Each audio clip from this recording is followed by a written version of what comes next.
This is an iHeart podcast. Guaranteed human. With no fees or minimums on checking accounts, it's no wonder that Capital One Bank Guy is so passionate about banking with Capital One. If he were here, he wouldn't just tell you about no fees or minimums. He'd also tell you about how Capital One cafes are open 7 days a week to assist with your banking needs. Yep, even on weekends. It's pretty much all he talks about, in a good way. What's in your wallet? Terms apply. See CapitalOne.com/bankguy. Capital One N.A., member FDIC. You might know Michelin for its tires or maybe even its stars, but there's so much more to the story. Michelin isn't just a tire company, it's an innovation company. From connected mobility solutions to high-tech materials, innovation fuels everything Michelin does. In 2025, Michelin was recognized as the most innovative company in automotive by Fast Company. It's all part of a big picture vision Michelin calls Michelin in Motion, putting a vision of innovation at the heart of everything it does. Learn more at www.michelinman.com/y-michelin/innovation. Welcome to Stuff You Should Know, a production of iHeartRadio's How Stuff Works.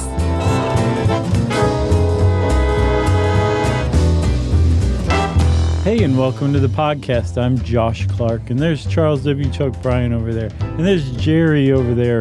She's all dressed up in a silver jumpsuit, as usual. A jumpsuit? I said I pulled it out. Should we edit that out and retake it? No, I think we should leave it.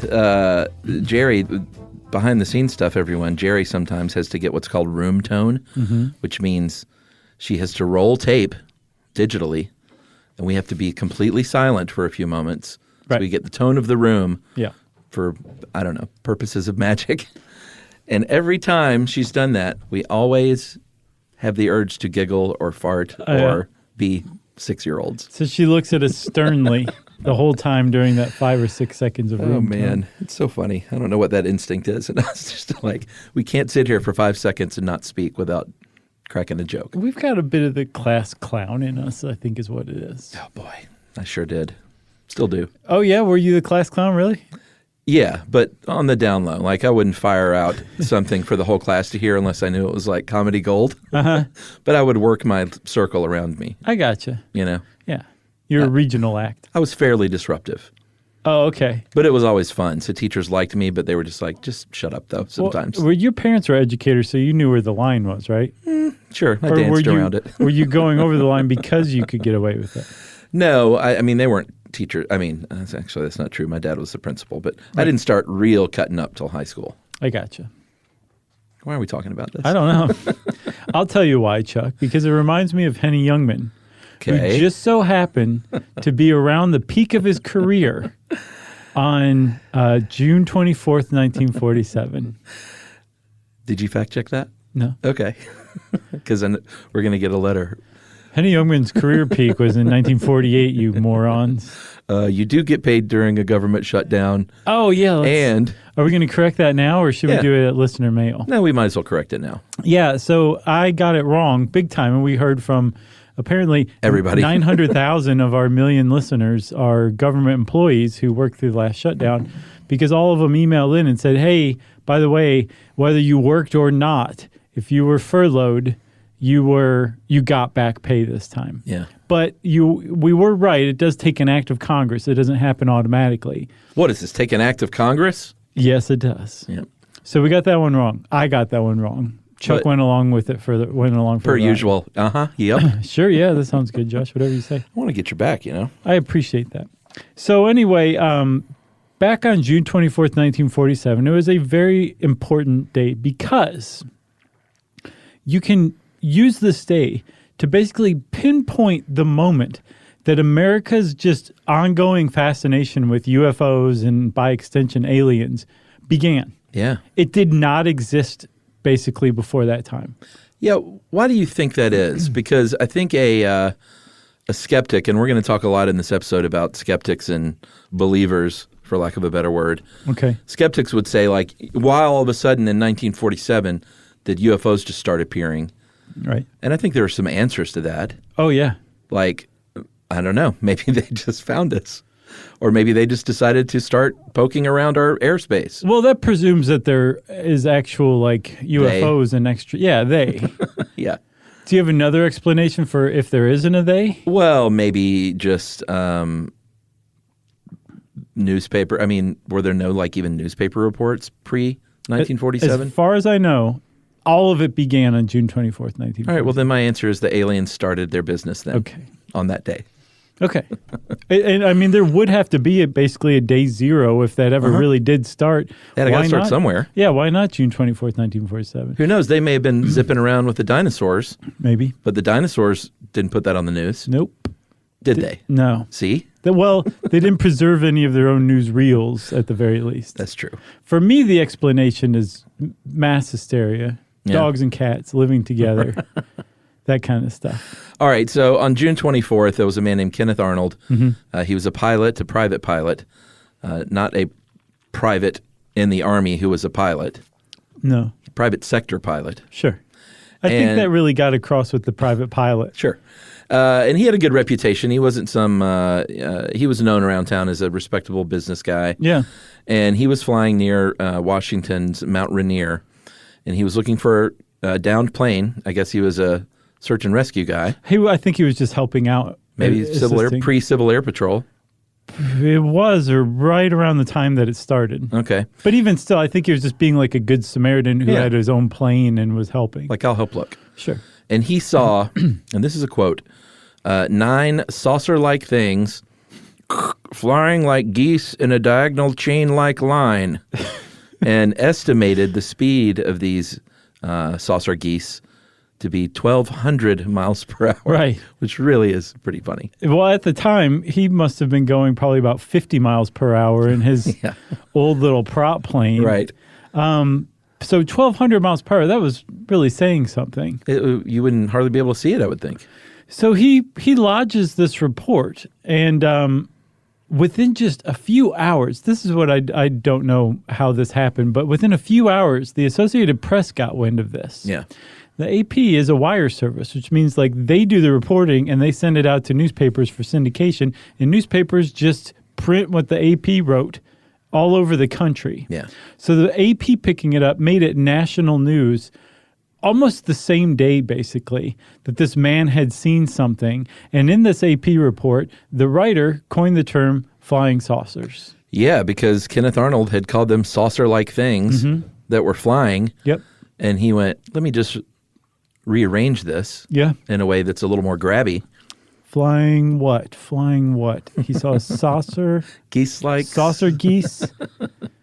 Flying saucers worked, and it was a big deal. And all of a sudden, everyone starts seeing, we didn't call them UFOs yet. Just keep your pants on. We'll get there. Flying saucers. Flying saucers. Or flying discs. Right. There was even in 1947 in the San Francisco Chronicle a headline that said, "Flying saucers seen in most states now." So that headline was printed on July 7th, 1947. Kenneth Arnold saw his sighting on June 24th, like a couple of weeks. at tops. Yeah.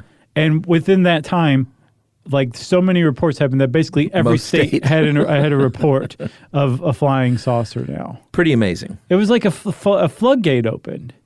Yeah, which if you're in the United States Air Force at the time is problematic because they were in charge of security for anything not on the ground in the United States. Yeah, the airspace. Yeah, I guess that could count the sea, and that's the Navy. So Yeah. I was trying to say it in a more clever way. But I think they're yeah, you're right. Airspace. Sure. And like, what are we going to do here? Is this a threat to America? Like, do we need to start legitimately investigating this stuff? It's right after Pearl Harbor. The Cold War is starting to heat up a little bit, and people are freaked out, and we need to see what's going on at least. Yeah, people were a little jittery Yeah. in that decade in particular. So the Air Force does decide that it needs to do something, especially at the behest of a guy named Lieutenant General Nathan Twining, who was the commander of Air Materiel Command. And he wrote a memo titled Flying Discs. And he basically said, we need to figure out what is the deal with all this, because these reports that are coming in are describing things that shouldn't be possible. So let's look into this. And he had enough clout that a project, an Air Force project, was created named Project Sign. Yeah, this is the first of what will be several projects which culminated in, I think the final one was just shut down like 6 or 7 years ago, like officially. Well, 2012. I don't know if it's technically related to SIGN, but it followed in the tradition of it. I mean just projects investigating UFOs by the U.S. government. Yes, like officially designated investigations. Yeah, the one you're referring to was supposedly shut down in 2012, but some claim it was never really shut down. Exactly, as is usually the case. That's right. So this Project SIGN technically was originally called Project Saucer. Not bad. It's okay. I like Project SIGN more. It sounds cooler. Yeah? Don't you think? It sounds very mysterious. Well, yeah, I'll give you that. Like, what is it related to? It's not as good as the next one, but we'll get to that. Okay. So Project SIGN is associated with Wright-Patterson Air Force Base. It's assigned to it. The project is run out of Wright Field at the time outside of Dayton. And if you were a ufologist, you would say, well, of course it's Wright-Patterson. That's where they reverse engineer all the alien technology. Yeah. So, of course, it's where they would investigate it. And they actually do reverse engineer technology at Wright-Patterson Air Force Base. And they have since like World War I, when a downed German biplane was captured. And they took it to Dayton and said, figure out how this works. That's a really interesting job and project, I think, reverse engineering stuff. Yeah. Because it's basically copying. I mean, I get why they call it reverse engineering, because you're starting at the end and going backwards. Right. But just to be handed, like, here is an enemy, whatever. It could be a weapon. Potato cannon. Yeah, whatever. And say, just figure out how it works so we can build one if we want to. Right. Or if it's not worth our time, then at least we know how it works. Exactly. Or we can come up with measures to counteract it. Or yeah, how can we destroy this or copy this, basically. What kind of potatoes are they using in there? Those new potatoes, they'll put a hole right through you. New Potato Caboose? Oh, yeah. Remember that band? Was that a real band or one you made up? I can't remember. No, it was real. It was like a little hippie shake band. That's right. Man. So the long and short of it is anytime Wright-Patterson is mentioned, that's when who's the one guy that the meme always posts? Aliens, man. Oh, the guy from Ancient Aliens? Is that what it was from? I wish I knew his name. Do you remember that's one of the first things that Aaron Cooper did of us? Oh, really? Was us as the Ancient Aliens guy. One of the first stuff you should know meme copies? Yeah, after Van Nostran's era ended. Oh, sure. After Van Nostran's reign of terror ended, and Cooper picked up the thread. Some might say Van Nostran's continues today. His reign of terror? Yeah, just not Photoshop based. Right. So, if it's Wright-Patterson, then people are going to think there's something going on there. And like you said, there was a lot going on there, including very secret projects that are still going on there. Right. Supposedly that's where they took the Roswell flying saucer. Which also happened in 1947. A lot of people connect those dots, but apparently Roswell and the crash and aliens didn't really become part of like cultural consciousness until the 80s. That's right. Anyway, so Project SIGN's going on, and in 1948, a year after, or the following year after Kenneth Arnold first had his sighting, they released a document called the Estimate of the Situation. And these are Air Force personnel working on Project SIGN. Sure. Okay? And they get together and they say, you know what? We don't think that based on some of these sightings, and in particular, what we consider very credible witnesses describing very incredible things, that they have any kind of origin in U.S. or even USSR technology, and there's a possibility that these are extraterrestrial in origin. And that was the basis of this estimate of the situation that they handed off to the Air Force brass. And the Air Force brass said, are you out of your minds? So in the end, the report basically said we can neither confirm nor deny the very famous line that everyone uses these days, which basically means there's something going on. Yes, but remember, we found the place where that first was coined. Yeah, what was that? The Glomar Explorer. Right. And that wasn't until the 60s. So I think this is somebody using an anachronism here. Yeah. I mean, I don't think it necessarily said that in the report, but that was the upshot, basically. Yeah. They just said it with different words back then. Sure. So here's the deal, though. There were a lot of people that worked on this thing that would have probably confirmed. It was kind of split between people like, maybe there's something going on here, and people that just didn't think so and probably didn't want to deal with it. Yeah, I didn't have a sense of just how evenly split it was, but there were definitely people working on this project who said they're extraterrestrial in origin, and other people who said, no, we just don't understand it.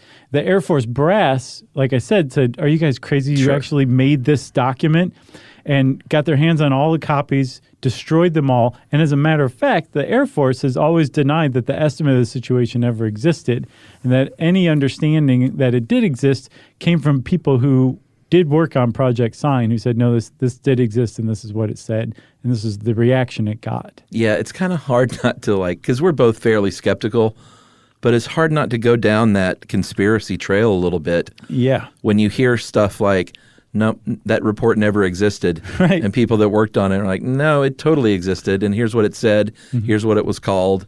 And, they just basically incinerate the thing. Right. You had a copy. I saw it. You made little flower doodles on it. really I watched you. It's hard not to go down that road. It really is. And that's kind of part of the problem with all this is because there's this, this huge, massive public viewing of all of this stuff, reports, suggestions. Yeah. It becomes a thing. And at the same time, as we'll see, the government is simultaneously investigating it and then denying it. Right. And it created kind of a weird headlock on the nation's psyche. Yeah, so there was one sighting in Project Sign's book and report that doesn't exist that most everyone was pretty impressed by, and that was the Chills or Chillis? Childs? Witted? Witted? I'm going with Childs Witted. The Childs Witted UFO encounter, and that was in Alabama in July of 1948. And this is the beginning of what you will see as a recurring thing where it's not, the drunk farmer in the field Right. or the college students partying, in a cul-de-sac. It's like military pilots or airline pilots, Yeah. people that are trained to understand aviation and know what doesn't look right. Right. And this one was two Eastern Airlines pilots. They were flying a DC-3, and they said they nearly collided with, and here's the quote, a strange torpedo-shaped flying object that looked like, quote, one of those fantastic Flash Gordon rocket ships in the funny papers. Which doesn't really help the legitimacy. No. But the fact that these guys described it, that they were sober at the time, that they were both trained commercial pilots, it really did impress a lot of people working on Sign. And it did kind of give them this confidence that there may be something going on that we don't understand here, and we need to investigate this. Right, but for the Air Force's part, General Hoyt Vandenberg said no physical evidence, no case. Exactly. And he's the one who allegedly ordered all of the copies of the estimate destroyed. And he also basically ordered from on high, look, all of this can be explained somehow, some way, using our current understanding of science. Go make that happen. It's what came to be known as the conventional explanation paradigm, which I put this together long enough ago now that I can't remember if that's an actual thing or if I coined that. Oh, the CEP? Yes. Sounds official to me. It does. When you say it that way. But I also have a very dry style, too, Sure. so it's entirely possible I came up with that. But that is, there are three things, basically, three causes of why somebody might think they have seen a alien ship. Under the CEP. Under the CEP. Mass hysteria and hallucination, which is what you think. Dogs and cats. Hoax, that's super easy to believe that plenty of those have happened. Yeah, remember crop circles? Sure. Yeah. And then misinterpretation of known objects, which is a very big bucket that you can toss things into if you're the military. Yeah, because there's a lot of weather phenomenon and celestial phenomenon. And you can just make stuff up and say, they were looking at this. Right, rubber bands. What? Yeah. It was rubber bands. How are you going to prove otherwise? You'll note, though, in all three of those explanations, none of them say extraterrestrials. No. Or even secret unknown technology. Right, because that's not conventional. Right. Or an explanation. Well, it is an explanation, but it's not conventional. But it doesn't fit the paradigm. It does not. And then they actually worked with the Saturday Evening Post, which everybody was reading at the time, and they did a 2-part article which debunked flying saucers. And this was sort of the beginning of very much a PR campaign to debunk flying saucers. Yeah. Should we take a break? I think we should, Chuck. We've reached the break part. All right, we'll move on to Project Grudge right after this. Welcome to Stuff You Should Know.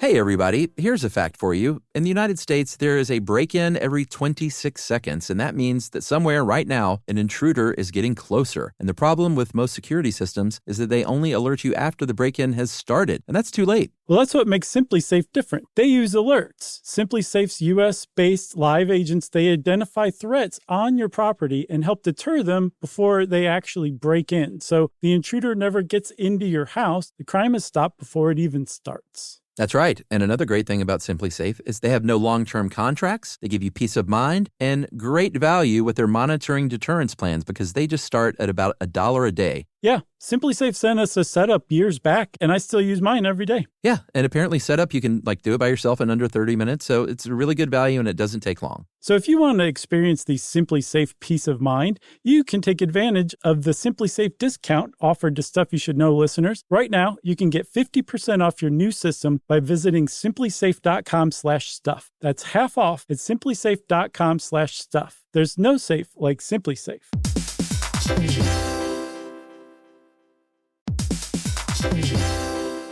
Work can be a little weird. One minute you're in a meeting that could have been an email. The next you're trying to decode corporate jargon that somehow means nothing. And don't even get us started on the quick sync that turns into a 45-minute deep dive. Yeah, well, the truth is figuring out your career isn't always straightforward. Whether you're trying to grow, pivot, or just stay relevant, it can feel like you're navigating it all on your own. Well, that's where LinkedIn comes in. That's right. LinkedIn can help you grow your career, helping you confidently navigate your path with insights, ideas, and inspiration from your professional community. You can stay up to date with the latest trends in your field, connect with people who get it, and discover opportunities tailored to your goals, your experience, and what actually matters to you. Whether you're looking for something new or just trying to grow where you are, LinkedIn gives you the tools and connections to move forward with confidence. Because LinkedIn is the network that works for you. Visit linkedin.com/knowstuff to learn more.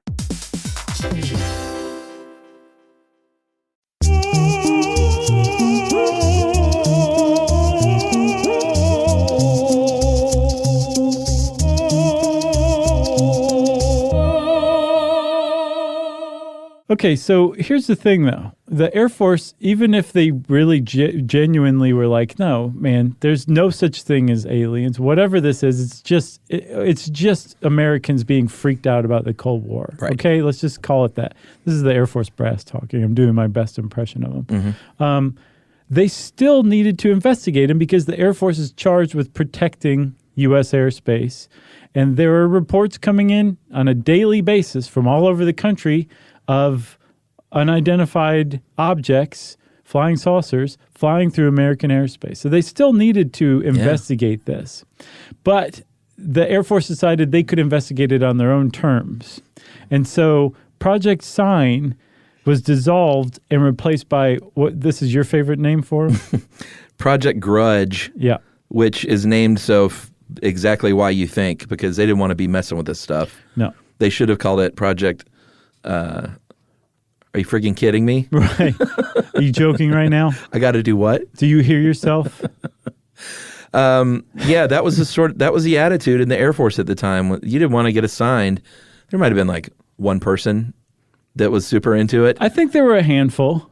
but generally you didn't go into the Air Force to do this, and you were probably irked if you were assigned this duty. Yeah, I got the impression that this was something like being stationed in Greenland or Siberia or Alaska or something like that. Probably not Siberia. I bet Greenland's nice. No, it's not. Alaska's lovely. Okay, depending on, all right, uninhabited Canada. Okay. Okay. Canada's great.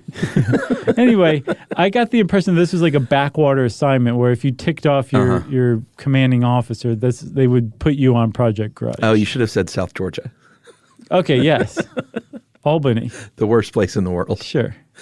So, yeah, you call this the dark ages of Air Force UFO investigation because Project Grudge was the basic tenet there was we're here to debunk these claims, not so much investigate, but just to Right. debunk. Right. Not only do these have some sort of conventional explanation, even when they seem like they don't, we're still going to give them a conventional explanation. Right. Because that's it. Because these are not extraterrestrials. Yeah. And we're sick of this S word.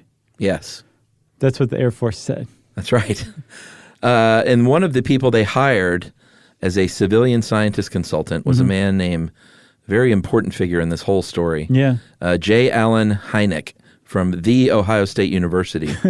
You did that, huh? And he is a prominent astronomer. Does that make you mad? A little bit. I'm not sure why either, but it does. Okay. He was a prominent astronomer, and he was recruited specifically to be chief debunker. Right. And that's how we saw his role for sure, too. Oh, yeah. Especially initially. So he was a UFO skeptic. To him, he really kind of fell in line with that mentality that everything could be explained as a hoax or a misunderstanding or a Yeah. misidentification.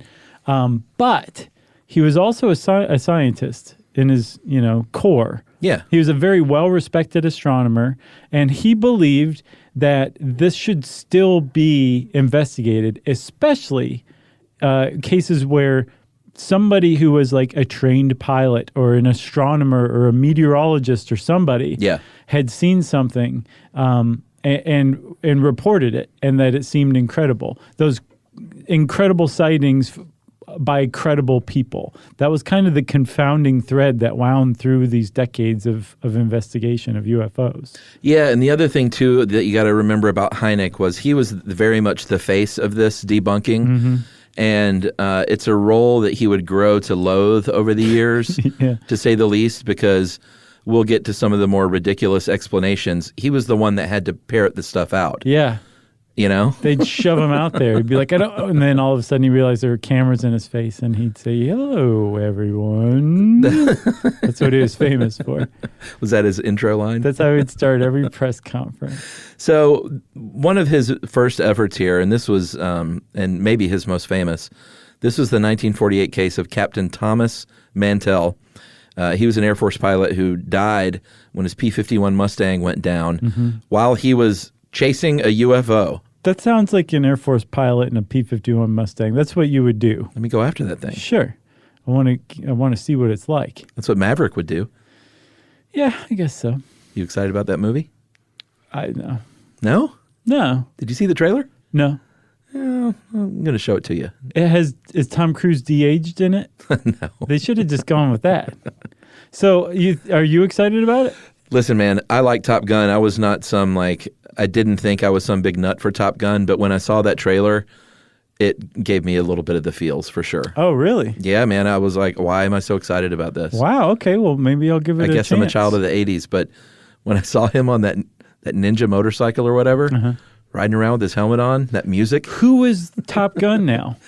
Well, I think the deal is now he comes back and now there's a brash young kid. Right, who's the brash young kid? Is it Christian Navarro? I don't think so. I predicted it would be, and I don't think I'm right. Well, he would have been better than whoever they got, is what I'm saying. Because he's a friend of the show, and the other guy is probably not. No, of course not. Although if it turns out he is, then it would be an even match. That's right. We cast our lot behind people who listen to Stuff You Should Know.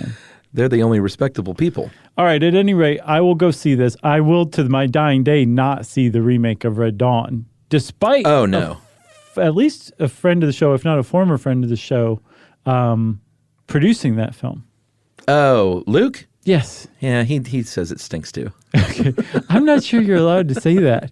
You might want to email him first. Okay. So, Hynek, the P-51 goes down, and Hynek says, you know what? He may have been pursuing and chasing Venus. Sure. And they went, that's a planet. He went, yeah. So maybe, and it was daytime, and you can't see Venus in the daytime. Right. He went, yeah. I'm just going to stick with Venus. I'm going to stick with Venus. Goodbye. And that was just one explanation. There were other ones. Obviously, the weather balloon thing has always been a big one. Right. Conventional aircraft that you just you saw it in the wrong light, maybe. Yeah, so like you watched X-Files and everything, right? Sure. Okay. Do you remember how like this kind of like agitated Mulder would get and he'd start talking Yeah. really fast and he would just be talking about all the ridiculous explanations that had been given for UFOs? This is where that actually started. Yeah. With J. Allen Hynek. For And sure. Giving these public explanations that over the years, as we'll see, really stretch credibility, reason, logic, common sense. Yeah. And became a just kind of a PR problem for the Air Force. Yeah, because it might have been nothing or something explainable, but to just brush it under the rug as X or Y, like, hey, it's Venus. It's like that makes them do nothing but look bad, like they're not even taking it seriously. Right, exactly. And I think in the Air Force's defense, or from the position they were coming from, they didn't think the American public could handle an unknown. You know? Oh, sure. Just by saying like, oh, I don't know what it was. We don't know. It wasn't a UFO, everybody. It wasn't an alien. Sure. It wasn't the Russians, but we can't say what it was. They were not prepared to just go out there and do that. Yeah. And I again, get in that. their defense, I think that America may have proven them right. That they would have just been like, I knew it, it's aliens and Yeah, and well, they Soviets. didn't want that. They didn't want that kind of hysteria Right. getting whipped up. Which is why they explained everything, no matter how ridiculous it was. That's right. So this happened more and more and more. More sightings would come in. Air Force would trot Hynek out there again with his hello Right. and goodbye. And in between, a bunch of BS, basically. Yeah, everything from balloons, planets, meteors, optical illusions, solar reflections, large hailstones is one that really got everybody. That's a good one. But as far as the Air Force is like going out there and just explaining everything in the actual project, people are saying like there's some out there that we just don't understand. There's Yeah. some core of this phenomenon. Yes, a lot of it is probably mass hysteria. Yes, a lot of it is misidentification. But there are, again, credible witnesses who are giving these reports, and we just can't quite explain these. Yeah, there was one in particular in September of 1951 that really kind of brought things to a head. This was in Fort Monmouth, New Jersey. And these were, there were pilots, there were radar operators. They observed fast-moving, highly maneuverable disc-shaped aircraft. Right. And this is something that you're going to see again and again and again.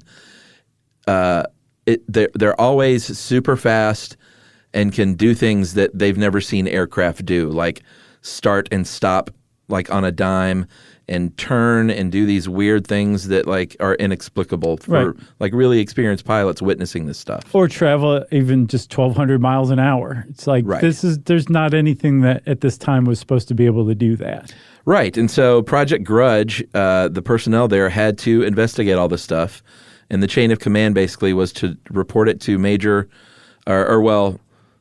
the man in charge was Major General Charles Cabell. He was the head of Air Force intelligence at the Pentagon. Yeah, and because these were military witnesses, it was a military incident, he wanted this directly to him. That's right. So there was one Grudge investigator, Lieutenant Jerry Cummings, not Jerry sitting next to us. No. She's never been in the Air Force as far as I know. What? She's been telling me otherwise for years. Really? Oh, yeah. She's a big-time imposter if she hasn't been in the Air Force. So he actually believed that they were, quote, intelligently controlled. What they investigated, he thought, he's basically using code for aliens, man. Right. You know? Like the guy from Ancient Aliens. Exactly. So here's the thing. That Lieutenant Jerry Cummings, who headed up this project for Grudge, he was on the side of people who were like, no, this is being just swept under the rug. It's not being seriously investigated. And he actually griped about it to the head of Air Force Intelligence. Cable, that guy. Cable, right? That guy, Cabell? Cabell. Okay. And Cabell was like, what? You guys aren't actually investigating this stuff? This is all just a PR campaign? And he was told, affirmative, sir, affirmative. And he went a little nuts. Oh, that's what happened. Yes. Okay, it wasn't quite clear on what made him I mad. didn't write it very well. Okay. So he said, okay, this is ridiculous that we're not actually investigating it. Gotcha. That's going to change. So he had enough clout that he got Grudge dissolved. Oh, I thought he didn't like Grudge. he didn't like the way that Grudge was conducting this investigation, which is to say, not at all. This makes more sense. And he instead said, we need to do something else. We need to revamp this whole project. We're going to dissolve Grudge, create a new project. We're going to call it Project Blue Book, because at the time, college exams were given in these standardized blue test books. Yeah. And he said that we need to approach this with all the seriousness of a test in college. Gotcha. We're going to call this Project Blue Book, and we're going to get a new guy to head it up, a guy named Captain Edward J. Ruppelt. And he could not have found a better guy to head Project Blue Book. All right, let's take another break. Okay. And we should also announce this is a two-parter. I don't think we said that at the onset. Well, that was going to be the big cliffhanger. Oh, was it? Yeah. It was going to be like the bicycle repair episode of Different Strokes, where no one claps. Everybody just sits there in stunned silence. Well, we can still do that. Okay. All right. Welcome to Stuff You Should Know.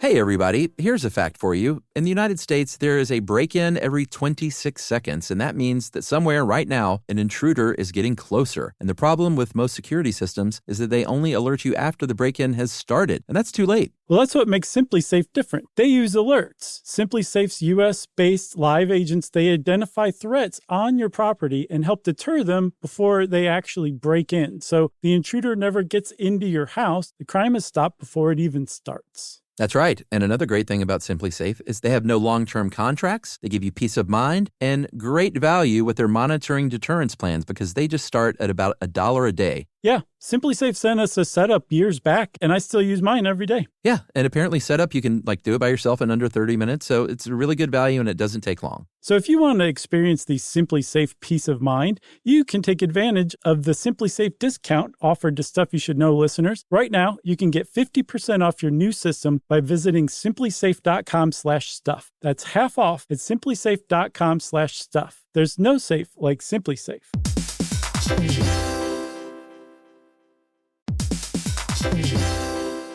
Work can be a little weird. One minute you're in a meeting that could have been an email. The next you're trying to decode corporate jargon that somehow means nothing. And don't even get us started on the quick sync that turns into a 45-minute deep dive.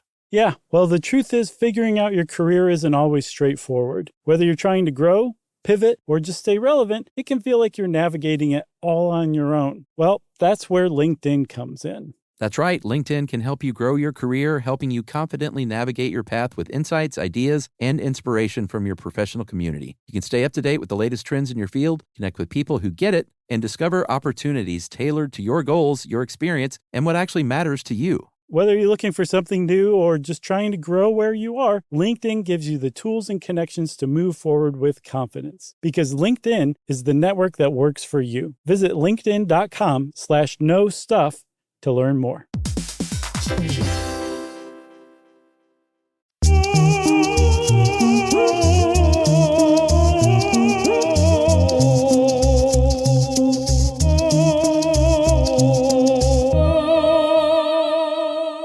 All right, so Project Blue Book in this special two-part episode. This is the second half of part one. Oh my God, you just confused me so bad.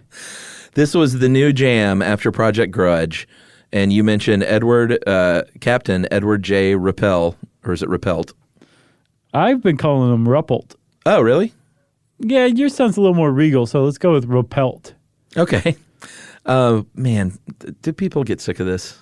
I can't believe they don't, but they don't seem to. Our numbers are steady, if not still growing. I imagine that we lose 0.5% of listeners over pronunciation alone. Oh, probably more than that. Yeah. We're lovable in almost any other way. Okay. So Blue Book is happening, and under the command of Ruppelt, it is the salad days of official military UFO investigation.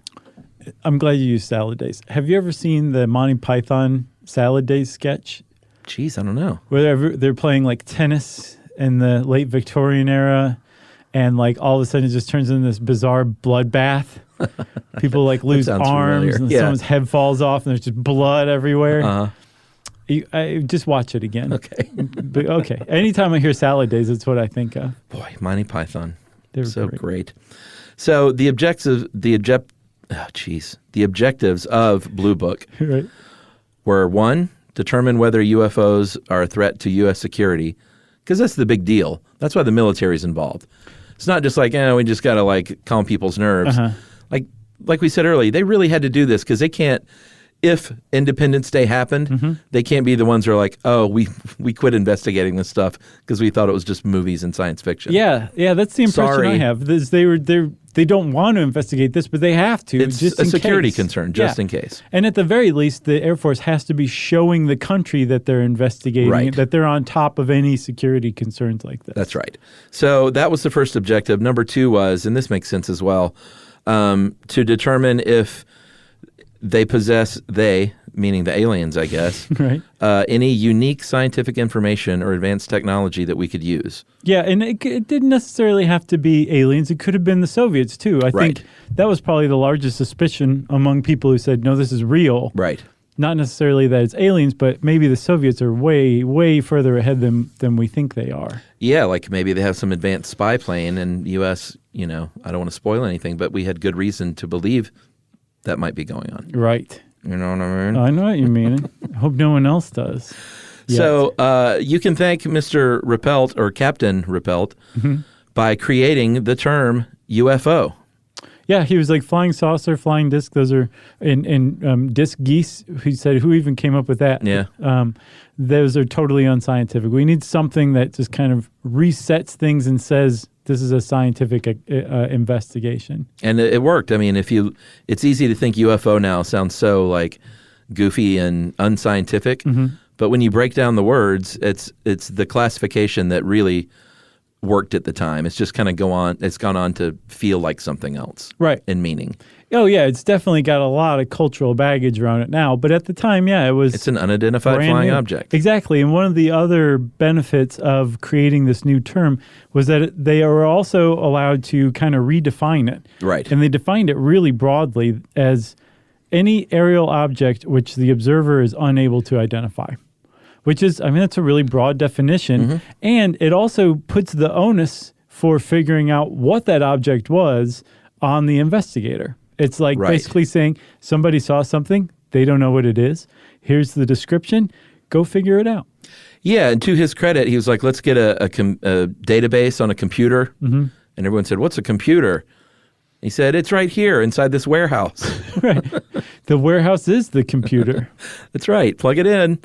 And he was going to apply statistical methods to really try and figure something out. Drew up these questionnaires for people. Right. A streamlined questionnaire. Yeah. Stuff like draw a picture that will show the shape of the object. What was the condition of the sky? Did it suddenly speed up or rush away? Did it change shape? Did it flicker? Did it throb? Did it pulsate? And everyone went, this is creepy. And they shoved the questionnaire back across the table. Right. And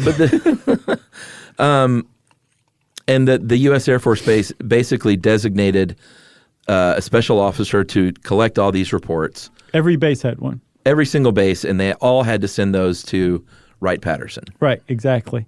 So they were taking this like really scientific approach that was saying like, we don't know what this is, but we're going to apply science to it, and we're going to get to the bottom of it. And as a result, they said, okay, because this definition for unidentified flying object is so wide, and because it's up to us to investigate, we're going to come up with 3 categories that these can possibly be placed into. There is identified, where we figured it out. It was a meteor. It was a weather balloon. Right. The person was drunk on corn whiskey. Right. Who knows? There is insufficient data. We're like, I don't know. It was just this thing that flew by. Yeah. You'd say, okay, that's an insufficient data one. Right. And then the last one, the most famous one, is unidentified, where no matter what they try during this investigation, they have enough data, they have a good enough description, but they can't correlate it with any known object, phenomenon, technology. Right. And as a result, because of this open-mindedness led by Captain Ruppelt, there was a 25% unidentified rate in Project Blue Book's investigation during his tenure. That's right. 3,200 reports, 69% were misidentification of known things. 9% were insufficient information, I guess insufficient data. And then known category, 1.5% were crackpots. 8% were probable hoaxes, but basically miscellaneous. Right. And then 22%, I think you said 25. Is it 22? Yeah, I'm sorry, it's 22. Yeah, 22% unknown. Unknown or unidentified. And to this day, the official number of unidentified flying object sightings that remained unidentified and unexplained is 701. That's a magic number. Yeah, there are dudes out there with that tattooed on the back of their neck, probably. Right. I want to believe. Is that the end of part one? I think so, Chuck. It's a pretty good spot. Yeah, so as is tradition with two-parters, we're not going to do a listener mail, but we'll do a call-out for help with you guys. Okay. Like we do every now and then. Oh, yeah, so yeah. it really helps us out if you guys leave ratings and reviews on iTunes or the podcatcher of your choice. Yeah. And tell a friend, a coworker, that you listen to Stuff You Should Know and you get a lot out of it. Yeah. And that stuff really is what made this show popular to begin with. Yeah, and we appreciate the continued support. Yeah, we try not to ask much. A couple of times a year, maybe. Yeah. Please, sir, may I have another review? Yes. Yeah. Okay, well, if you want to get in touch with us in the meantime while you wait around for part 2, you can go to stuffyoushouldknow.com and follow us on social. And as always, you can send us an email to stuffpodcast@iheartradio.com. Stuff You Should Know is a production of iHeartRadio's How Stuff Works. For more podcasts from iHeartRadio, visit the iHeartRadio app, Apple Podcasts, or wherever you listen to your favorite shows.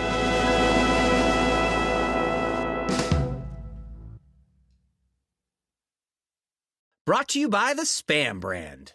Some foods or TV shows just instantly take you back to your childhood. Spam Classic is one of those foods. It's so 90s, but also so iconic that the sight of it sizzling just makes your mouth water. Back then, we had Spam Classic, but today, there are 12 irresistible varieties to choose from. It's like picking your favorite Boy Meets World episode. Impossible. There's Korean barbecue flavored, jalapeno, and 25% less sodium, just to name a few. Spam brand. Sizzle pork and Learn more and get sizzling at spam.com. When Kohler, global design leader in luxurious kitchen and bath products, asked me to be their ambassador for timeless, elegant, durable cast iron, I said, I'm in. Soon after, I was in their Kohler, Wisconsin foundry, watching molten iron poured, enamel applied by hand, and the beautiful finished pieces ready to ship. Since 1883, Kohler cast iron has been crafted by incredible artisans, and seeing it firsthand gave me a whole new appreciation for their craftsmanship. Now, I'm proud to lend my stamp of approval to my favorite Kohler cast iron products for their durability, beauty, and enduring style. Shop my curated picks at Kohler.com. As the Kohler cast iron ambassador, I say, long live cast iron. This is an iHeart podcast.